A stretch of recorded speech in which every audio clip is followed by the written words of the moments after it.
সাল ১৯৫০। কোরিয়ান যুদ্ধের সময় হাজার হাজার সৈন্য হঠাৎ এক অদ্ভুত রোগে আক্রান্ত হতে শুরু করেন। তীব্র জ্বর, কিডনি সমস্যা, রক্তক্ষরণ, কিন্তু কারণ কেউ বুঝে উঠতে পারছিল না। একটার পর একটা মৃত্যু হচ্ছিল, আর ডাক্তাররা ছিলেন পুরোপুরি হতবাক। কিন্তু কেউ জানত না যুদ্ধক্ষেত্রের আড়ালে তখন ছড়িয়ে পড়ছে এক নীরব প্রাণঘাতী ভাইরাস।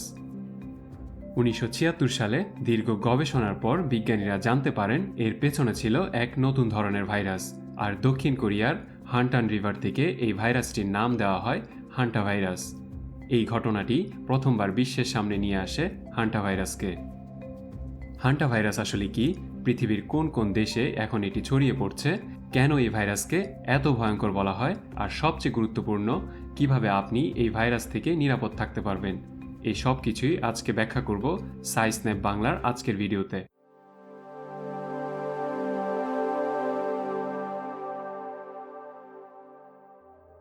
হান্টা ভাইরাস হলো এক ধরনের আরএনএ ভাইরাস। এর জেনেটিক উপাদান আরএনএ দিয়ে তৈরি। এই ধরনের আরএনএ ভাইরাস সাধারণত দ্রুত পরিবর্তিত বা মিউটেট করতে পারে, আর সে কারণেই এদের বিরুদ্ধে দীর্ঘমেয়াদী ও কার্যকর ভ্যাকসিন তৈরি করা বিজ্ঞানীদের জন্য বেশ চ্যালেঞ্জিং। এই ভাইরাসের মূল বাহক হল ইঁদুর জাতীয় প্রাণী, বিশেষ করে deer mouse, cotton rat, rice রেটের মতো কিছু প্রজাতি।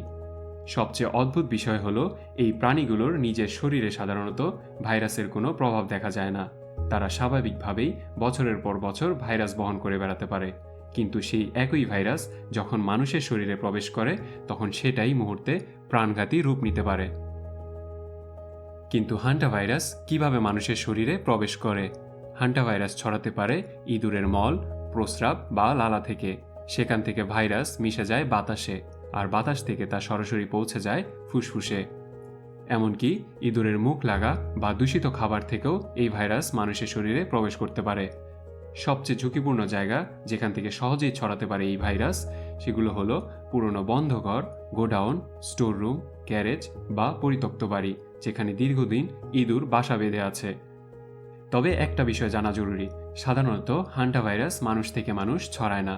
তবে দক্ষিণ আমেরিকায় শনাক্ত হওয়া আনদিস স্ট্রেইনের ক্ষেত্রে আক্রান্ত ব্যক্তি থেকে অন্য মানুষের শরীরে সংক্রমণ ছড়ানোর কিছু ঘটনা পাওয়া গেছে।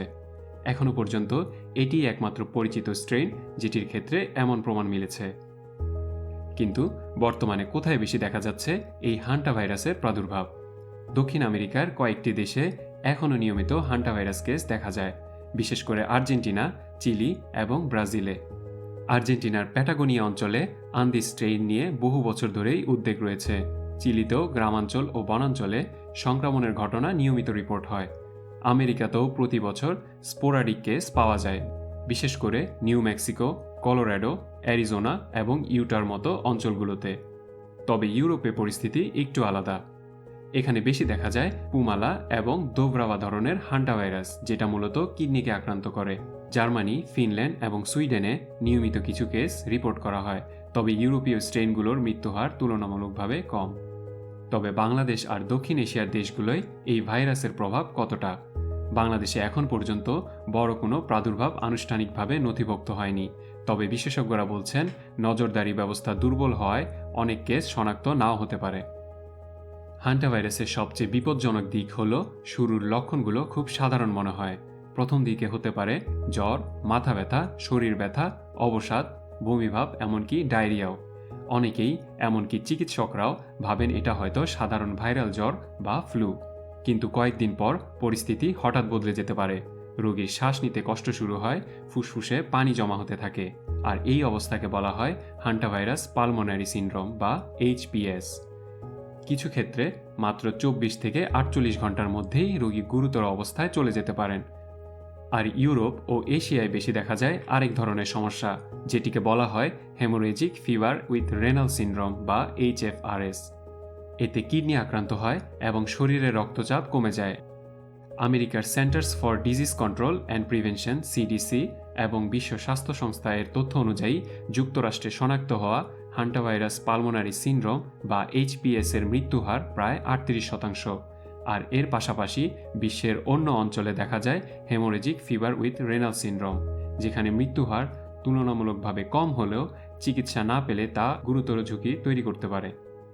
এবার আসা যাক ইতিহাসের কিছু আলোচিত ভয়ঙ্কর ঘটনা নিয়ে। 1993 সালের নিউ মেক্সিকো আউটব্রেক ছিল হান্টা ভাইরাস ইতিহাসের সবচেয়ে আলোচিত ঘটনাগুলোর একটি। অল্প সময়ের মধ্যেই সুস্থ তরুণ মানুষ মারা যেতে শুরু করেন। পরে গবেষণায় দেখা যায় অস্বাভাবিক আবহাওয়া ও ইঁদুরের সংখ্যা বেড়ে যাওয়ায় এই আউটব্রেকের সরাসরি সম্পর্ক ছিল। তারপর 2012 সাল আমেরিকার বিখ্যাত ইয়োসমাইট ন্যাশনাল পার্কে কয়েকজন পর্যটক আক্রান্ত হন। তদন্তে জানা যায় তাঁবুর ভেতরে ইঁদুর ঢুকেছিল আর সেখান থেকে ছড়ায় সংক্রমণ। আর সাম্প্রতিক সময়ে সমুদ্র যাত্রায় এক ক্রুজ শিপ এমভি হোন্ডিসও হান্টা ভাইরাস নিয়ে উদ্বেগ তৈরি হয়। একাধিক যাত্রী ও ক্রু সদস্যদের মধ্যে হঠাৎ হান্টা ভাইরাস সংক্রমণের সন্দেহ দেখা দেয়। আর আজও এই ভাইরাস পুরোপুরি হারিয়ে যায়নি। বিশ্বের বিভিন্ন দেশে এখনও স্পোরাডিক আউটব্রেক দেখা যাচ্ছে। তবে সবচেয়ে খারাপ খবরটা হলো এখনও পর্যন্ত হান্টা ভাইরাসের কোনো ওয়াইডলি অ্যাপ্রুভড ট্রিটমেন্ট নেই কোনো গ্লোবালি ইউজড ভ্যাকসিনও। চিকিৎসকরা মূলত রোগীর শ্বাস প্রশ্বাস ও শরীরের অবস্থা সামলানোর চেষ্টা করেন। মানে এই ভাইরাসের বিরুদ্ধে সবচেয়ে বড় অস্ত্র হলো প্রতিরোধ। তাই সবচেয়ে গুরুত্বপূর্ণ হলো নিজেকে কিভাবে নিরাপদ রাখবেন। পুরনো বন্ধ ঘর পরিষ্কার করার আগে অবশ্যই মাস্ক ব্যবহার করুন। বাড়িতে ইঁদুর ঢোকার সব ফাঁকা স্থান বন্ধ করুন। খাবার সবসময় ঢেকে রাখুন। ইঁদুরের মল পরিষ্কারের সময় বা মৃত ইঁদুর কখনো খালি হাতে না ধরে গ্লাভস ব্যবহার করুন। আর যদি হঠাৎ জ্বর, শরীর ব্যথা বা শ্বাসকষ্ট শুরু হয় এবং সম্প্রতি সময় ইঁদুরের সংস্পর্শে এসে থাকেন বলে মনে হয়, তাহলে দেরি না করে দ্রুত চিকিৎসার ব্যবস্থা নিন, কারণ এখন দ্রুত চিকিৎসাই জীবন বাঁচাতে পারে। হান্টা ভাইরাস হয়তো প্রতিদিন খবরের শিরোনামে উঠে আসে না, কিন্তু তার মানে এই নয় যে ভাইরাসটি পৃথিবী থেকে বিলীন হয়ে গেছে বা ঝুঁকি শেষ হয়ে গেছে। তাই সচেতনতাই হতে পারে সবচেয়ে বড় সুরক্ষা। ভিডিওটি ভালো লাগলে আর এমন আরও তথ্যভিত্তিক ভিডিও পেতে সায়েন্সনেপ বাংলা চ্যানেলটি সাবস্ক্রাইব করুন। দেখা হবে পরের ভিডিওতে।